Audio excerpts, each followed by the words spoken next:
Finally, we have the Empire furniture. So we're at the other end now. We're really under the period of Napoleon, or under the rule of Napoleon. And what you're going to see is furniture that's going to be based more on the ancient Roman world than the ancient Greek world. The reason is Napoleon himself is trying to set up an empire, and empires tend to be monumental. So we tend to see really big, heavy, monumental furniture in a lot of different forms. Now, the period starts in about 1801 with the coronation of Napoleon. And of course, he comes to power. He's a fairly minor general. He wins some victories. He gets some attention. He's a very good propagandist. He hooks up with artists like David, who are also good propagandists. He comes to power and really will rule France fairly effectively, although not for a very long time. Now, when we look at empire furniture, we tend to see large, solid surfaces, sometimes with a single ornament in it. So, for example, desktops might be left plain or a basic veneer. Large panels might have a small decorative item in them, but for the most part, it's left plain.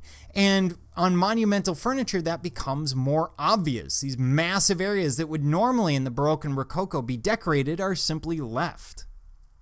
We also will see the Egyptian revival. This is because Napoleon will invade Egypt, and his army, of course, is going to be influenced by the pieces that they see. So they bring back some of those ideas. Here we see sort of Egyptian forms and almost a pharaonic form in this head on a table, being combined with more classical ideas such as the tapered leg, the use of the stretchers, the bun foot.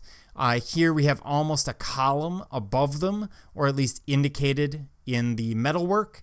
So we do see some Egyptian influence coming in as well. Now, a lot of people ascribe that to the Rosetta Stone. I would ascribe that primarily to the tens of thousands of French troops that come home and go, hey, I love things in Egypt. Let's go check these things out. Come on, mummy, let's go.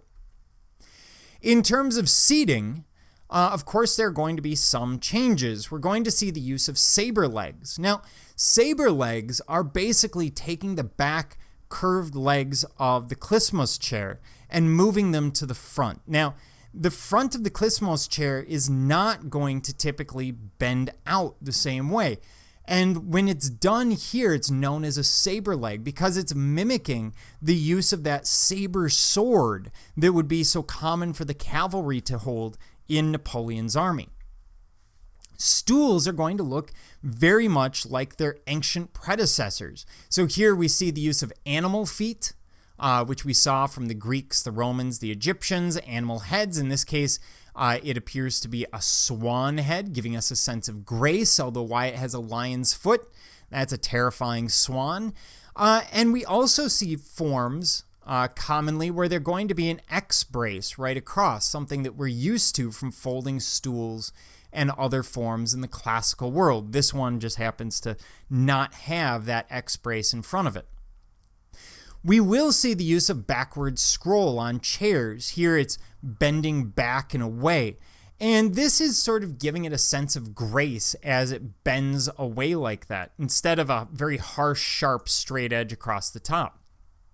It makes a lot of sense for what they're doing. If you're going to use very clean lines and curves, you need those curves to finish somewhere. And so that's where that comes in. And then here the armrest comes down and around. And then we have what appears to be an eagle form running across the front of the chair. But you'll notice it's only partially gilded.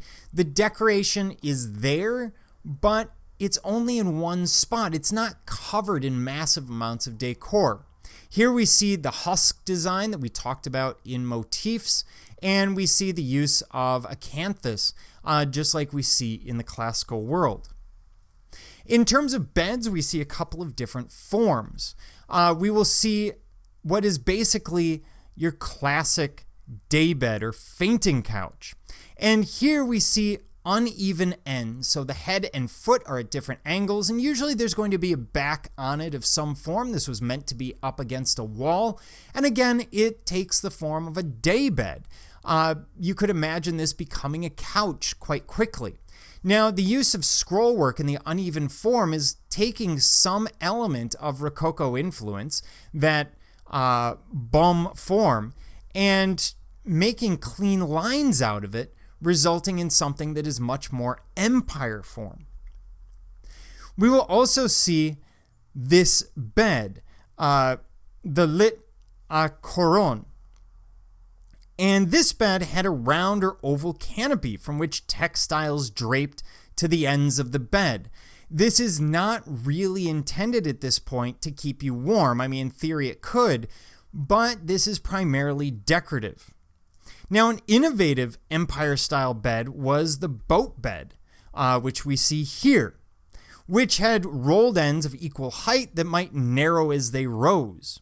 Usually these beds are located away from walls, so there would be space on either side. Now, the use of the boat bed is going to be quite common because, of course, much of the French military is going to be involved in naval combat, and boats and the Navy become very popular. Remember, in this period when we looked at interiors, we looked at tents being used as inspiration for much of the interior design based on the military aspects of the Napoleonic period. So we're seeing the same thing here. It's just being translated into a bed form. And again, we have that very clean form with some ornamentation, but not over the top.